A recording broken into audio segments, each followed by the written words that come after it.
Nak, kamusta aking asawa? Maayos naman. Nanghalian ka na ba? Wala pa. Hindi ka naman, nanghalian na tayo. Tara. Tara.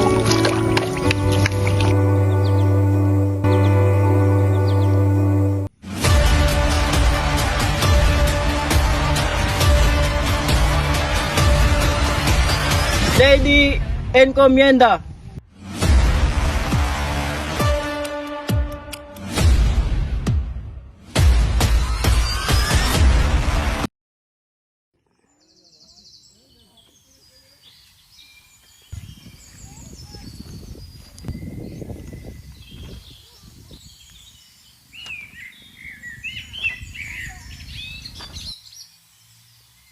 Ako si Don Gregorio, ang representante ng gobyerno ng Espanya. Kami ay dumating upang magpatupad, Lady Encomienda, na nagbibigay karapatan sa mga Espanyol na magmay-ari ng lupa sa Pilipinas. Ibig sabihin nito, ang lupa na ito ay sa amin at sa aming mga ninuno. Ang lupa ay sa gobyerno ng Espanya at kami ang nagbigay ng karapatan sa mga Espanyol na magmay-ari nito. Kayo ay magiging tenant sa sarili ninyong mga lupa at magbibigay ng kalahati ng inyong ani sa amin bilang upa. Hindi maari. Amin ito at kami ang naghirap para sa sakang mayroon rito. Bakit nila inaangkin ang pagmamayari natin? Oo, dito na tayo lumaki at pagmamayari nito ng ninuno natin. Tama! Ito ay ang utos ng gobyerno ng Espanya at kailangan ninyong sundin. Kung hindi ay magkakaroon ng kahihinatnan. Hindi kami sumasangayon rito. Ang lupa na ito ay sa amin at hindi namin ibibigay sa inyo. Mga kapatid, hindi lang muna tayo makikipag-away sa mga Espanyol. Mas mabuti na lang sumunod tayo sa kanilang mga kondisyon para na rin hindi tayo mapunta sa alinlangan at para na rin sa mga pamilya natin at para na rin makapagtrabaho tayo sa sarili natin lupa. Ha ha ha ha ha ha! Ha! Magaling! Alam kong madali kayong mapagsabihan. Ngayon ay simulan nyo na ang pagtrabaho nyo sa lupa. Kayo ay magbibigay ng kalahati ng inyong ani sa akin. At ako ay magbibigay ng proteksyon sa inyo.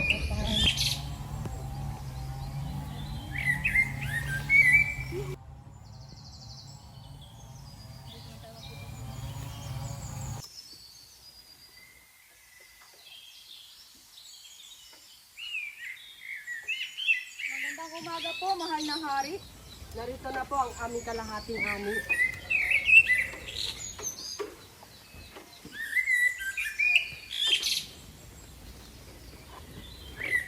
Yan lamang ba ang inyong mabibigay na harus?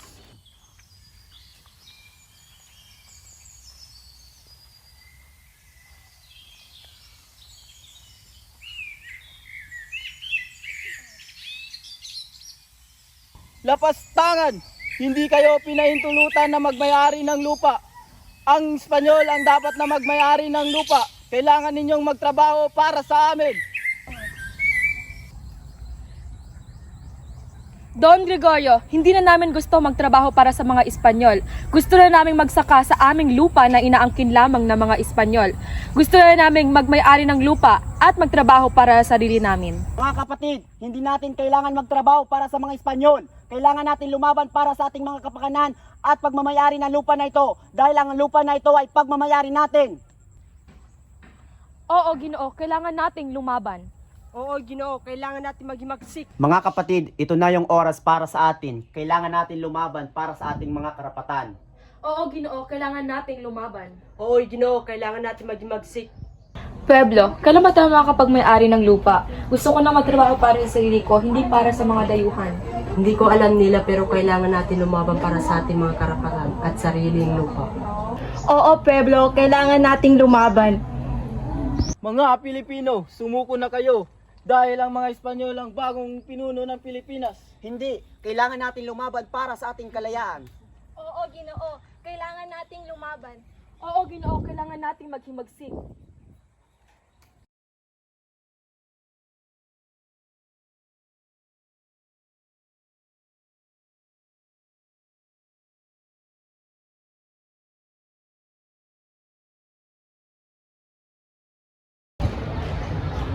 members of the Congress, it is my great privilege.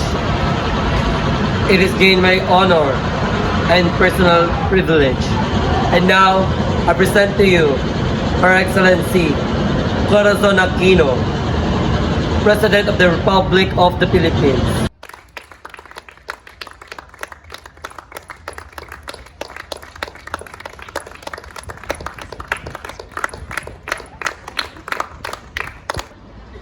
Mr. Speaker, Senator Chairman, distinguished members of Congress.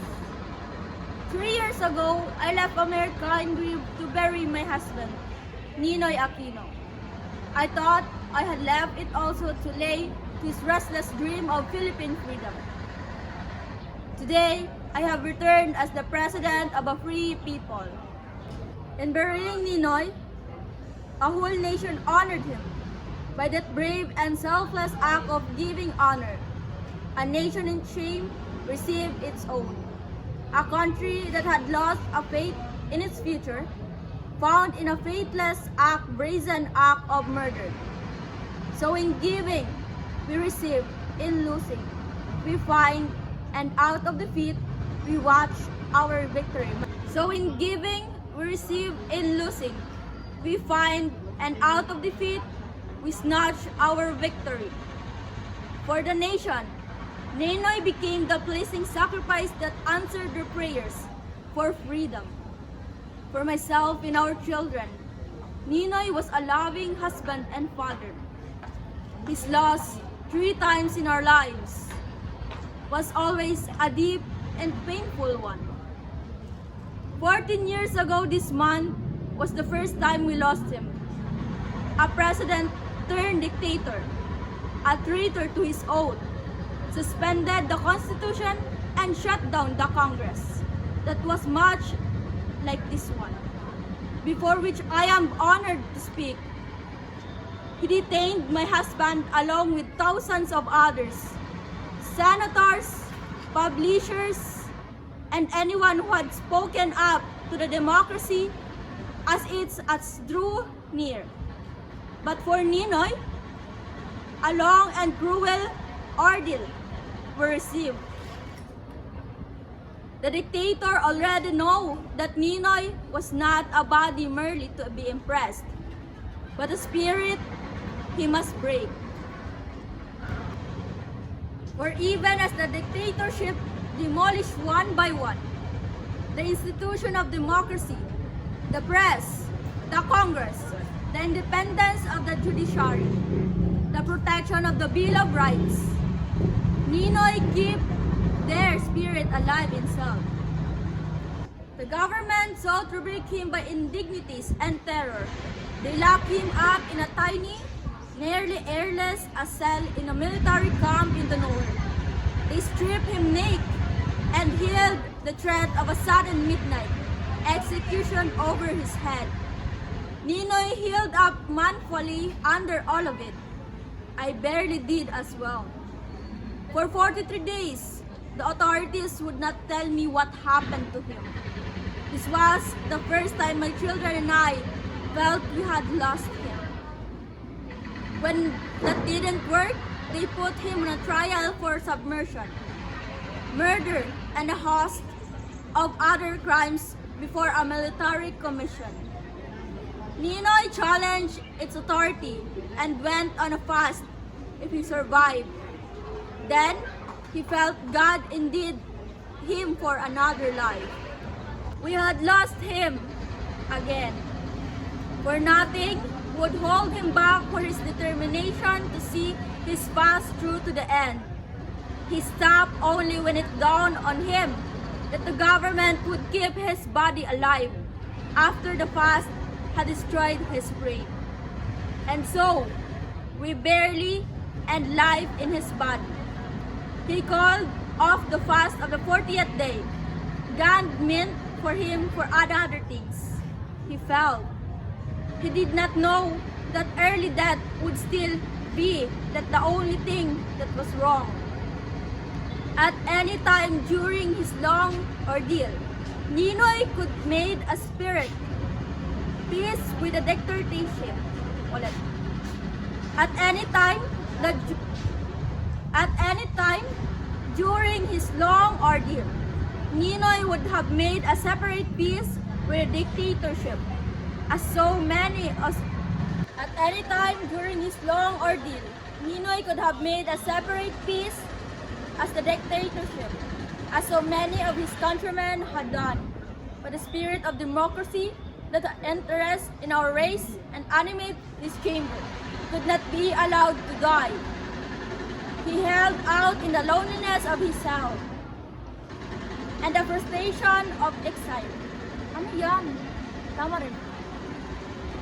He held out in the loneliness of his cell and the frustration of exile, the democratic alternative to the insatiable greed and mindless cruelty of the right, and the purging holocaust of the left. And then, we lost him irrevocably.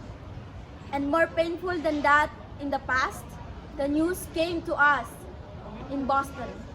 I had to be after the 3 happiest years of our lives together. But his death was my country's resurrection, and the courage and faith by which alone they could have been free again. The dictator had called him a nobody, yet 2 million people, threw aside their passivity and fear and escorted him to his grave. And so began the revolution that has brought me to the democracy's most famous home, the Congress of the United States. The task had fallen on my shoulders to continue offering the democratic alternative to other people. Archibald MacLeish has said that democracy must be defended by arms when it's attacked by arms, and by truth when it's attacked by lies. He failed to say how it should be won. He failed to say how it shall be won. I held fast to Ninoy's conviction that it must be by the ways of democracy. I held out for participation in the 1984 election the dictatorship called. At the end of the day, before another wave of fraud could be destroyed their souls, I announced the people's victory. Many of you here today played a part in changing the policy of your country towards ours. We, the Filipinos, thank each of you for what you did, for balancing America's strategy, interest against human concerns, eliminates the American vision of the world. The co-chairman, the United States Observer Team. The co-chairman of the United States Observer Team. The co-chairman of the United States Observer Team, in his report to the President, said,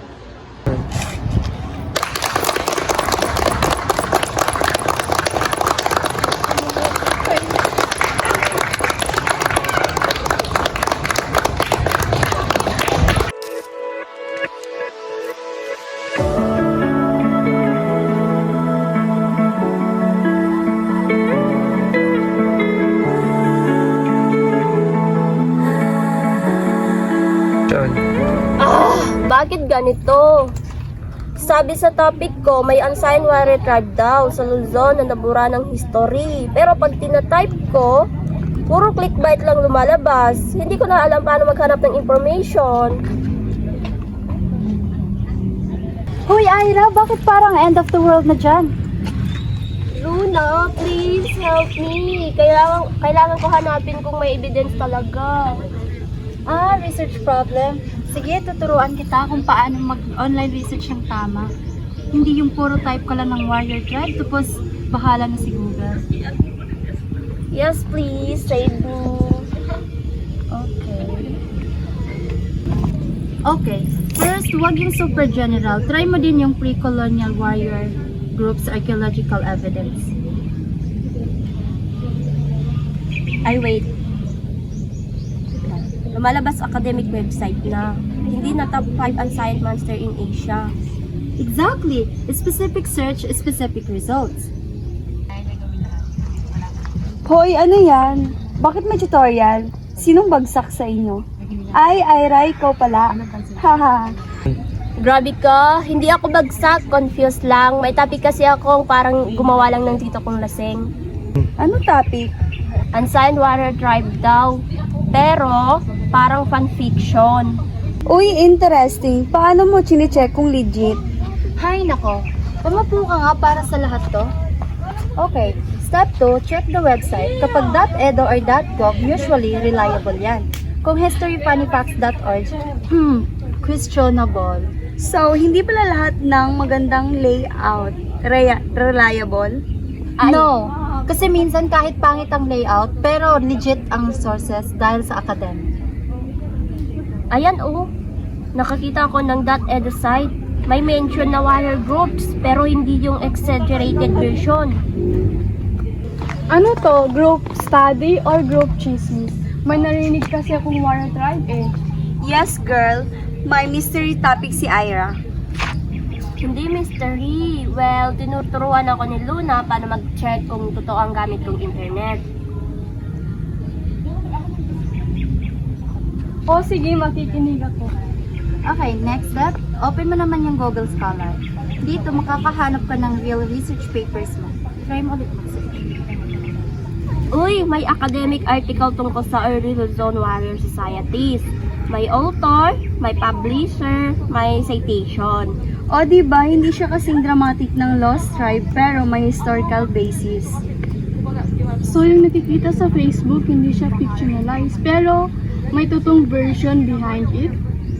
Okay, next tayo. Try mo yung Google Books. Tapos hanapin mo if may chapters na connected sa topic mo. Kung may lumabas na history books, ibig sabihin, may academic backing. Ay, oo nga, may chapter about pre-colonial warfare. Pero, yung fanfic part talaga. Ayan, research, separating fact from exaggeration. So, paano yung Wikipedia? Pwede, pero dapat sa references ka pumunta. Doon kasi mas legit yung mga sources. So, Wikipedia shortcut, hindi siya totoong sagot? Exactly. Guys, grabe. Ang dami kong natutunan. Akala ko internet, Google lang. Hindi pala. May process pala talaga. Yup. Ang tamang online research is yung specific research. Check mo kung legit ang website, Google Scholar, Google Books. Pwede din na i-check mo yung Wikipedia references, tsaka i-compare mo yung info from multiple sources. In short, huwag magpadala sa clickbait. At huwag maniwala sa tito jokes. Salamat mga best. Gagawa na ako ng research ko. Pero not fanfiction na.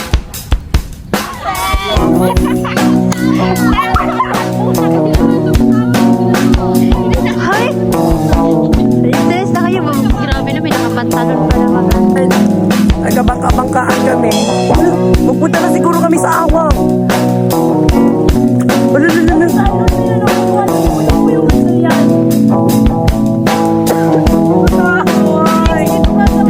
do the stars fade their light? Does the moon and sun make it right for you? The world may be like an endless storm, chasing a mystery.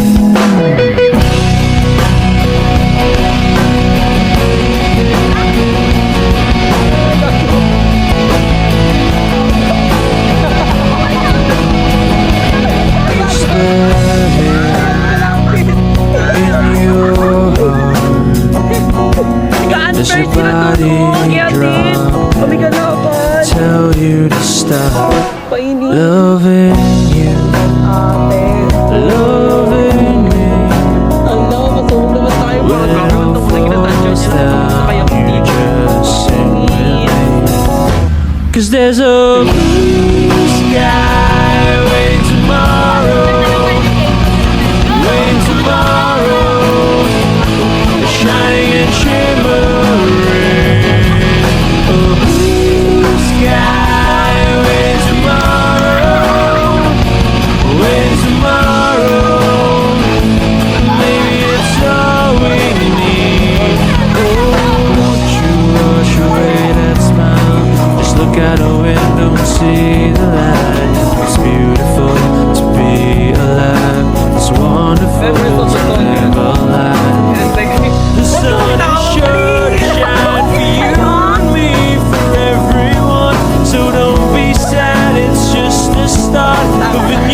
me a blue sky waiting tomorrow full of